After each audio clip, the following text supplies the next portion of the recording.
समीर जैन का प्रश्न है, मरने के बाद भी आत्मा शाश्वत रहती है, आप जैसे ज्ञानी जन इस बात को कैसे जानते हैं? बहुत बहुत धन्यवाद। वास्तव में प्रश्न महत्वपूर्ण है। ये बात तो सारे लोग कहते रहते हैं कि शरीर के मरने से व्यक्ति का अंत थोड़े होता है, शरीर के साथ व्यक्ति का अंत नहीं होता, आत्मा तो अजर है, अमर। लेकिन प्रश्न महत्वपूर्ण है, क्योंकि कैसे ये पता चलता है कि आत्मा मरती नहीं है। आप लोग तो यही कहेंगे कि भाई आपने गीता में पढ़ा है, संत महात्मा कहते रहते हैं, प्रबुद्ध ज्ञानी कहते रहते हैं कि आत्मा मरती नहीं है, इसलिए हम मान लेते हैं। तो पहली बात तो जो आप सुनी सुनाई बातें अध्यात्म में जानते हैं उनको मानना शुरू ना कर दें। उनको मान लेने से फिर आपकी अपनी जानने की प्यास, जानने की चाह खत्म हो जाती है, क्योंकि आपने मान लिया। तो फिर आप जिंदगी भर जान नहीं पाएंगे। जिस चीज को आपने मान लिया फिर उसको आप पूरी जिंदगी जान नहीं पाएंगे, अनुभव नहीं कर पाएंगे, आपका स्वाद नहीं बन पाएगा वो। ऐसे ही परमात्मा को आप मान लेते हैं बिना जाने। बिना जाने मान लेने के कारण ही आप लोग तथा कथित आस्तिक हैं, यानी झूठे आस्तिक हैं। यानी आप कभी पूरी जिंदगी भर परमात्मा को जान नहीं पाएंगे, उसका अनुभव नहीं कर पाएंगे, क्योंकि आपने तो मान ही लिया है कि परमात्मा है। अनुभव तो तब होगा जब परमात्मा को अनुभव करने की प्यास आपके प्राणों में पैदा होगी। वैसे ही आपने मान लिया कि आत्मा तो अमर है, तो आत्मा का अनुभव कभी नहीं हो पाएगा कि आत्मा है भी कि नहीं भी है तो कैसी है, मरेगी या शाश्वत रहेगी, कुछ पता नहीं चलेगा। लेकिन यह प्रश्न और गहरा है। अगर ज्ञानी जन कहते हैं कि आत्मा शाश्वत है, तो उन्हें कैसे पता चला कि शाश्वत है? अभी तो वो जिंदा है। जब जिंदा है तब वो कह रहे हैं कि हमारी आत्मा शाश्वत है। ये उनका ज्ञान है। अगर तो ज्ञान कैसे है? ज्ञान या तो शास्त्र का ज्ञान हो सकता है। लेकिन मैं पहली बात आपसे कहना चाहता हूँ, ज्ञानी जन होते कौन? ज्ञानी किसे कहते हैं? ज्ञानी का अर्थ यह नहीं है कि जिसने गीता, कुरान, बाइबल को अच्छी तरह समझ लिया है। ज्ञान का अर्थ ये भी नहीं है कि आपने सारे शास्त्र, वेद, पुराण, उपनिषद कंठस्थ कर लिए। फिर ज्ञानी का अर्थ क्या होता है? ज्ञानी का अर्थ ही होता है ऐसा व्यक्ति जिसने ये जान लिया है कि वह यह शरीर नहीं है, वह इस शरीर के भीतर जो खाली स्पेस है, इनर स्पेस है, उस इनर स्पेस में जो महाशून्य, वो शून्य ही उसका होना है, शरीर उसका होना नहीं है। इसे उदाहरण से समझे, जैसे आपके घर में आपका शयन कक्ष है, उस शयन कक्ष की दीवारें आपका घर अगर है तो दीवार के गिर जाने पर घर खत्म हो गया। लेकिन वास्तव में वो जो स्पेस है दीवारों के भीतर, वो स्पेस है आप, दीवार नहीं। आपका शरीर सिर्फ दीवार है, उसके भीतर जो खाली स्पेस है वो आप है। खाली स्पेस कभी नहीं जाता, कभी नहीं खत्म होता। कमरे का खालीपन, कमरे का स्पेस, महाशून्य कभी खत्म हो सकता है? कभी नहीं खत्म हो सकता। तो जो इस अनुभव से गुजर जाता है कि वो शरीर नहीं है, उसी को हम कहते हैं ज्ञानी। तो इस अनुभव को कौन गुजर पाता है? और जो इस अनुभव को प्राप्त हो जाता है उसे ही पता चलता है कि मैं शरीर नहीं हूँ, आत्मा। और आत्मा क्या है?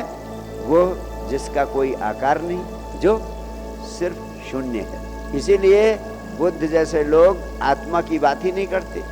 वो कहते हैं शून्यता को उपलब्ध कर लेना, शून्यता के अनुभव को प्राप्त कर लेना, यही आत्मा को जान लेना है, यही स्वयं को जान लेना है। और जो अपने स्वयं के होने को, उस महाशून्य को जान लेता है, वही ज्ञानी है।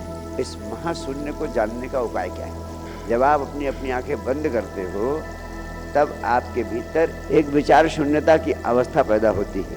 और जब वो विचार शून्यता की अवस्था पैदा होती है तो आपके भीतर के जगत में एक रूपांतरण होता है, एक अनुभव घटित होता है। उस अनुभव से ही ये जाना जाता है कि मैं शरीर नहीं हूँ। जब वो विचार शून्यता का अनुभव आपको घटित होता है, उस अवस्था में आपको यह भी अनुभव होता है कि आप शरीर से अलग पड़े हैं। और जो इस अनुभव को उपलब्ध हो जाता है, वही व्यक्ति ये कहने के लिए सक्षम हो पाता है कि मैं शाश्वत हूँ।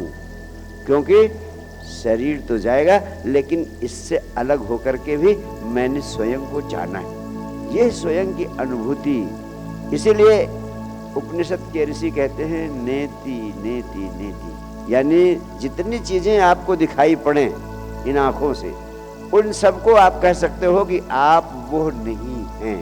Not this, not this, not this, not this, नेति नेति नेति। शरीर आप नहीं है, विचार आप नहीं है, भावनाएं आप नहीं है, तो जो बचता है वही आप है। फिर बचता क्या है? शून्य। जैसे ये इतना बड़ा विराट अस्तित्व है, आपको लगता है कि जो चीजें दिखाई पड़ रही हैं यही चीजें अस्तित्व में हैं। वास्तव में जो दिखाई पड़ रहा है आपको, ये मुश्किल से 1% है इस अस्तित्व, और 99% क्या है?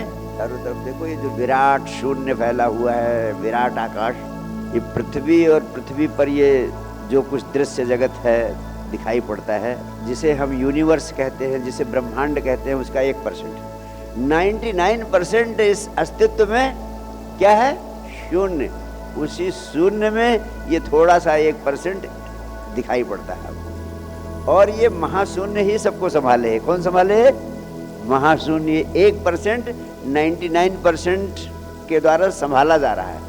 तो ये जो 99% है, जिसे आप यूनिवर्स कहते हैं, वही है परमात्मा, और आपके भीतर जो शून्य है, स्पेस, वही है आत्मा। तो इस जो शून्य को, भीतर के शून्य को और बाहर के शून्य को, जिसके भीतर ये समझ आ जाती है, अनुभव आता है। अभी आप शब्दों से जान रहे हैं, अभी मैंने समझाया तो शब्दों से कुछ आपकी समझ में आया, लेकिन एक व्यक्ति ऐसा होता है जो इसको अनुभव कर लेता है। जो मैं कह रहा हूं ये मेरे अनुभव का परिणाम है, इसलिए इसको इतनी ऑथेंटिसिटी से, इतने अधिकार के साथ मैं आपसे कह पा रहा हूं। आप इतने अधिकार के साथ नहीं कह सकते, क्योंकि आप सिर्फ सुन रहे हैं, शब्दों से सुन रहे हैं। और यदि यही अनुभव आपका स्वयं का अनुभव हो जाए, तो सच्चे अर्थों में यही परमात्मा का अनुभव है, यही आत्मा का अनुभव है। और फिर जब शरीर छूटेगा, तब भी आपको यह होश रहेगा कि अब ये शरीर छूट रहा है। और जब आप दूसरे गर्भ में जाएंगे, तब भी आपको ये अनुभव होगा कि अब आप दूसरा गर्भ प्राप्त कर रहे हैं। तब आप दूसरे गर्भ को चयन करने का भी अधिकारी बन जाएंगे कि किस गर्भ में जाना, कहाँ नहीं जाना। और एक समय आता है कि आप गर्भ में जाने के बंधन से भी मुक्त हो जाए और इस विराट शून्य के साथ एक हो जाए, जिसको कहते हैं बूंद समानी समुंद में, या समुंद समाना बूंद में। पहले संत कबीर को अनुभव हुआ कि बूंद सागर में समा गई, लेकिन फिर थोड़े दिन बाद उन्होंने कहा कि अब तो ऐसा लग रहा है कि सागर ही बूंद में समा गया, सागर ही बूंद में समा गया। बूंद और सागर में कोई अंतर न रहा, एक हो गया। और मैं आपसे कहना चाहता हूँ कि इस संसार में आप बहुत बड़े उद्योगपति नहीं बन सकते, हो सकता है कठिन हो। करोड़ों अरबों का धन कमा पाना हो सकता है आपके लिए कठिन हो। बहुत बड़े पद को प्राप्त कर पाना हो सकता है आपके लिए कठिन हो, लेकिन इस अनुभव को प्राप्त कर पाना हर एक व्यक्ति के लिए संभव है। कोई भी इतना अयोग्य नहीं है कि इस अनुभव को प्राप्त नहीं कर सकता है। हर व्यक्ति इस अनुभव को प्राप्त कर सकता है। हर व्यक्ति, बड़े आश्चर्य की बात है कि बहुत बड़ा आदमी होना, धन संपदा को प्राप्त कर लेना कई गुना कठिन काम हो सकता है, लेकिन परम आनंद और परमात्मा को प्राप्त करने की हर एक व्यक्ति की क्षमता है, हर एक व्यक्ति की संभावना है। सब कुछ इस संसार में पा लेने के बाद भी आदमी को तृप्ति नहीं मिलती है, लेकिन इस संपदा को पा लेने पर आपके भीतर जो तृप्ति होती है, जो वैभव मिलता है, जो आनंद उपलब्ध होता है, उसके सामने इस संसार की सारी संपदाएं फीकी पड़ जाती। इसीलिए मैं आपको यहाँ बुलाकर ये आमंत्रण देता हूँ कि इस संपदा की गहरी प्यास आपके प्राणों में पैदा हो जाए, तो फिर कुछ पाने को बचता नहीं है, और दुनिया की कोई ताकत आपको इस संपदा को पाने से रोक नहीं सकती है। ये संपदा ऐसी संपदा है जिसके लिए व्यक्ति बार बार जन्म लेता है, बार बार इस पृथ्वी पर आना चाहता है, बार बार तृप्त होने की प्यास लेकर के आता है और अतृप्त ही चला जाता है। ऐसे आप लाखों जन्मों से इस पृथ्वी पर आ रहे हैं, जा रहे हैं, लेकिन उस तृप्ति का बोध अभी तक आपको हुआ नहीं है। उस तृप्ति का बोध इस जीवन में आपको संभव हो सकता है।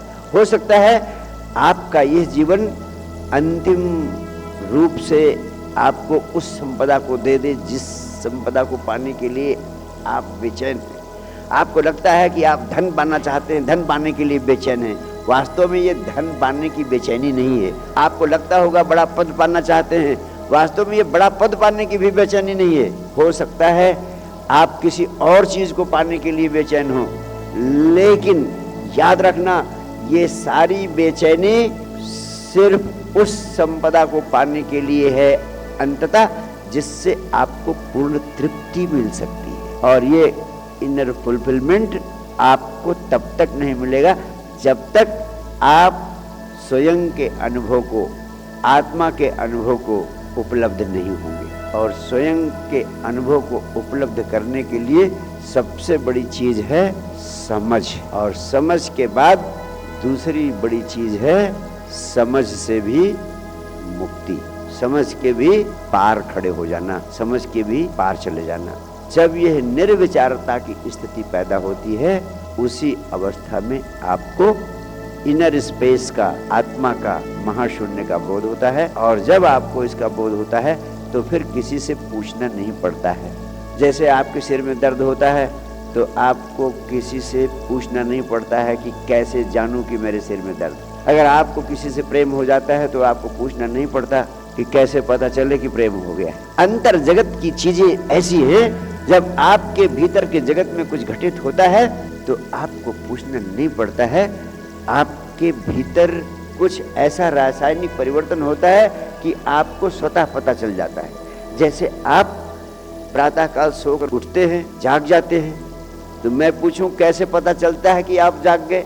वास्तव में जब व्यक्ति स्वयं के अनुभव को उपलब्ध हो जाता है तो उसे ये वैसे ही पता चल जाता है कि आत्मा शाश्वत है, जैसे आपको पता चल जाता है कि आपको प्रेम हो गया है, जैसे आपको पता चल जाता है कि आप जाग गए हो, जैसे आपको भीतर जो कुछ होता है उसका पता चल जाता है, वैसे जो स्वयं के अनुभव को उपलब्ध हो जाता है उसे पता चल जाता है कि आत्मा शाश्वत है, मैं शाश्वत हूँ, मैं इस शरीर के साथ समाप्त होने वाला नहीं हूँ।